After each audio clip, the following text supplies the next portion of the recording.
Visakha steel plant కోసం ఇటీవల కేంద్రం ప్రకటించినటువంటి 11,000 కోట్ల రూపాయల ప్యాకేజీతో ఆ ప్లాంట్ ప్రైవేటీకరణ అవుతుందా లేదన్న చర్చ ఇప్పుడు విస్తృతంగా జరుగుతుంది. అదేవిధంగా లేదంటే ఆ ప్యాకేజీ నిధులతోటి ఏ విధంగా ఉపయోగిస్తారన్నది కూడా ఒక చర్చనీయాంశం అవుతుంది. అదేవిధంగా స్టీల్ ప్లాంట్ ప్రైవేటీకరణ అడ్డుకుంటామని చెప్తున్నటువంటి రాజకీయ పార్టీలు ఇప్పుడు ఏమంటున్నాయి, అసలు స్టీల్ ప్లాంట్ అంశం అనేది రాజకీయాలకు మాత్రం ఉపయోగపడుతుందా లేదన్న అంశంపై ఇప్పుడు మనతో మాట్లాడేందుకు సిఐటియు రాష్ట్ర ప్రధాన కార్యదర్శి నరసింహరావు ఉన్నారు. సార్ చెప్పండి, అసలు ఈ స్టీల్ ప్లాంట్ ఇష్యూ కేవలం రాజకీయాలకే ఉపయోగపడుతుంది అంటారా? రాజకీయం కోసమే 11,440 కోట్లు సాధించామని కూటమి ప్రభుత్వం ఆర్భాటంగా చెప్పుకుంది. ఉక్కు సంకల్పం చేసి సాధించారని చెప్పారు. మరి సాధిస్తే కార్మికులకు జీతాలు ఎందుకు ఇవ్వరు? కార్మికులకు 8 మాసాల నుంచి ప్యాకేజ్ ముందు నుంచే ప్రారంభించారు. తర్వాత కూడా ఈరోజు కూడా ఈ నెలలో కూడా 25% జీతాలు కార్మికుల యొక్క బేసిక్ కట్ చేశారు. హెచ్ఆర్ఏ అసలు ఇవ్వడం లేదు. అలాగే ఇన్సెంటివ్ ఎత్తేశారు, బోనస్ తగ్గించారు, విద్యుత్ ఛార్జీలు 16 రెట్లు పెంచారు. ఏమి చేయాలో అన్ని రకాల భారాలు అనేది పెంచారు. అట్లాగే సైకలాజికల్గా కూడా కార్మికుల మీద మైండ్ గేమ్ ఆడుతూ ఈరోజు ఏమిటనంటే లోపల ఒక భయానకమైనటువంటి వాతావరణాన్ని, కూర్చోవడానికి నుంచోవడానికి లేదు, మీటింగులు పెట్టడానికి లేదు. గత 40 ఏళ్ల నుంచి మేము చూస్తున్నాం స్వయంగా. అది పునాదుల దగ్గర నుంచి లేదా ఉత్పత్తి ప్రారంభించిన దగ్గర నుంచి కూడా ఎన్నడూ లేదు. 22 దేశవ్యాప్త సమ్మెలు జరిగాయి. 22 సమ్మెల్లోనూ మీటింగ్లు పెట్టాం. విరామ సమయాల్లో మీటింగ్లు పెట్టుకుంటాం.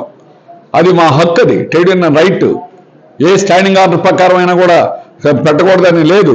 కానీ ఈరోజు కావాలనే ఒక భయానకమైన వాతావరణం క్రియేట్ చేయడానికి 11 మందికి షోకాజ్ నోటీసులు, సస్పెన్షన్లు చేయడం జరిగింది.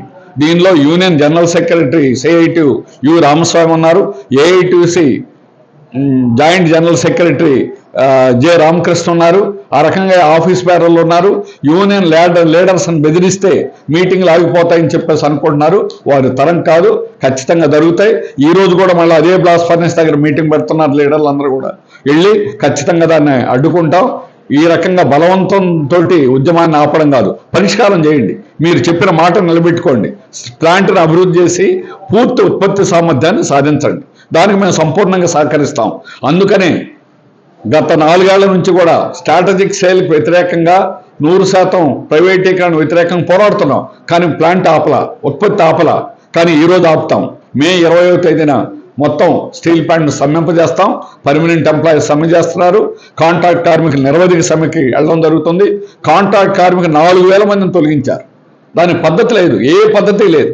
కేవలం బయోమెట్రిక్లో ఉన్న పేర్లు తీసేసి, ఫోటోలు తీసేసి పక్కన పెట్టేసి మీరు లోపలికి రావడానికి లేదన్నారు. ఎక్కడన్నా ఉందా?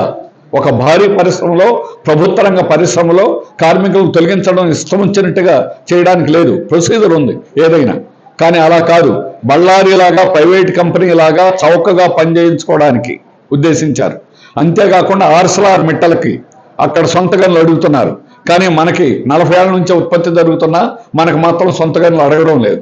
ఆ రకంగా సొంత గనులు అనేది ఏకైక సమస్య. It is only problem. దాన్ని పరిష్కారం చేయండి. అది ఎందుకు అడగరు తెలుగుదేశం ప్రభుత్వం, జనసేన ఎందుకు అడగరు? అది అడగడంలా. అందుకని విశాఖ స్టీల్ ప్లాంట్ బలహీనపరచడానికి ఆర్సెల్ఆర్ మిట్టల్ని బలోపేతం చేసి ఆర్సెల్ఆర్ మిట్టల్కి విశాఖ స్టీల్ ప్లాంట్ని అప్పచెప్పాలనేటువంటి కుట్ర జరుగుతుంది. దీన్ని మేము తీవ్రంగా వ్యతిరేకిస్తున్నాం. అందువల్ల ఈరోజు యాజమాన్యం చేసేటువంటి తప్పుడు పనులు విరమించుకోవాలి, స్ట్రాటజిక్ సేల్ విరమించుకోవాలి, కార్మికుల మీద క్రమశిక్షణా చర్యల పేరుతోటి అక్రమ చర్యలు అనేటువంటి దాన్ని విరమించుకోవాలని డిమాండ్ చేస్తున్నాం. ఇవి నియంత్రణకరమైనటువంటి పద్ధతులు, నియంత పోకడలతో ప్రజాస్వామ్యాన్ని అణిచివేయడం జరుగుతుంది. డెమోక్రసీ అంశం పైన గతంలో వైసీపీ ప్రభుత్వం ఇప్పుడు కూటమి ప్రభుత్వం కానీ ఇచ్చిన మాటలు నిలబెట్టుకున్నారంట.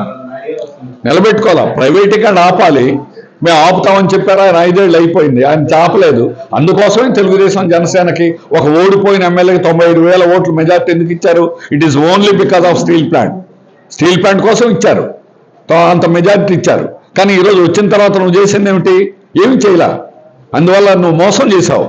ప్యాకేజ్ అనేటువంటి పేరుతోటి అది కేవలం వాళ్ళకు ఉపయోగపడేదానికి మాత్రమే ఈ ప్యాకేజీ. అప్పులు తీర్చడానికి ఈ ప్యాకేజీ కార్మికులకు ఏమాత్రం ఉపయోగకరం అనేటువంటిది లేదు ఇందులో. లేకపోగా ఇప్పుడు సమ్మెలు చేయనివ్వం, పోరాటాలు చేయనివ్వం అని అనుకుంటున్నారు. వాళ్ళు ఆ రకంగా అడ్డడం మీ తరం కాదు. ఖచ్చితంగా మేము పోరాడతాం, ఖచ్చితంగా సమ్మె అనేటువంటి చేస్తాం. విశాఖ స్టీల్ ప్లాంట్లో స్తంభింప చేయడం అనేటువంటిది జరుగుతుంది. అందుకని కేంద్ర ప్రభుత్వం, రాష్ట్ర ప్రభుత్వాలు ఇద్దరూ చేసేటువంటి కుట్రని ప్రజానీకం అర్థం చేసుకోవాలని, మా పోరాటానికి మద్దతు ఇవ్వాలని కోరుతున్నాం. స్టీల్ ప్లాంట్ కోసం కేంద్రం ఇచ్చినటువంటి ప్యాకేజీ కేవలం కుట్రపూరితంగానే ఇస్తున్నారు. ఎందుకంటే కేవలం అప్పులు తీర్చుకోవడానికి మాత్రమే, కానీ స్టీల్ ప్లాంట్ ప్రైవేట్గా నాపడానికి మాత్రం కాదని చెప్పి ఆయన మాటల ద్వారా అర్థమవుతుంది. అదేవిధంగా ఇప్పుడు కార్మికులు తమ సమస్యల డిమాండ్ల కోసం సాధించుకోవడం కోసం మే 20వ తేదీ నుండి, ఈ నెల 20వ తేదీ నుంచి నిరవధిక సమ్మెలో కూడా వెళ్తున్నట్టుగా కూడా స్పష్టం చేశారు. అదేవిధంగా ఓడిపోయిన ఒక ఎమ్మెల్యే కేవలం స్టీల్ ప్లాంట్ అంశాన్ని అడ్డుపెట్టుకుని తను 95,000 ఓట్లతోటి మెజార్టీతో గెలవడం కూడా జరిగిందని చెప్పేసి ఆయన స్పష్టం చేయడం జరుగుతుంది.